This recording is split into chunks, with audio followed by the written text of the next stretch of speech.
بسم اللہ الرحمن الرحیم۔ امام زمخشری کا پاؤں کیوں کٹ گیا؟ امام زمخشری جو علم نحو کے بہت بڑے امام ہیں، ان کا ایک پاؤں کٹا ہوا تھا۔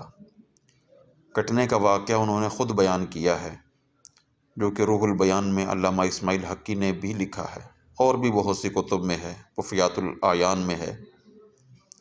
واقعہ یوں ہے کہ زمخشری جب بچے تھے تو انہوں نے ایک چڑیا کو پکڑ لیا اور اس کے ایک پاؤں میں دھاگا باندھ دیا۔ وہ چڑیا اسی دھاگے کے ساتھ اڑ کر ایک سوراخ میں چلی گئی۔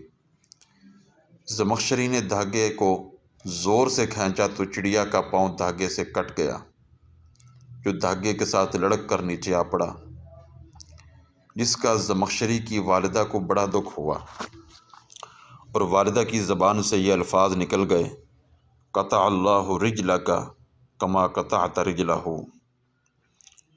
مفہوم اس کا یہ ہے کہ اللہ تیرے پاؤں کاٹے جیسا کہ تو نے اس کے پاؤں کو کاٹا ہے۔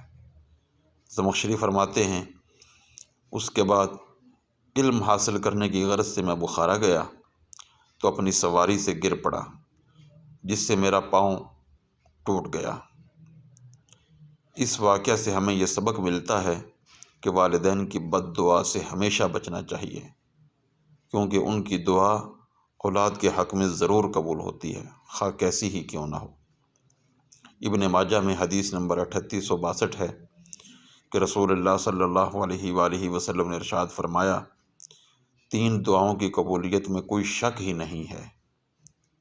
نمبر 1 مظلوم کی دعا، نمبر 2 مسافر کی دعا، اور نمبر 3 والدین کی اپنی اولاد کے لیے دعا، خواہ ان کے حق میں ہو یا ان کے لیے بد دعا ہو۔ اللہ ہمیں والدین کی دعائیں لینے کی توفیق عطا فرمائے اور ان کی بد دعا سے بچنے کی توفیق عطا فرمائے۔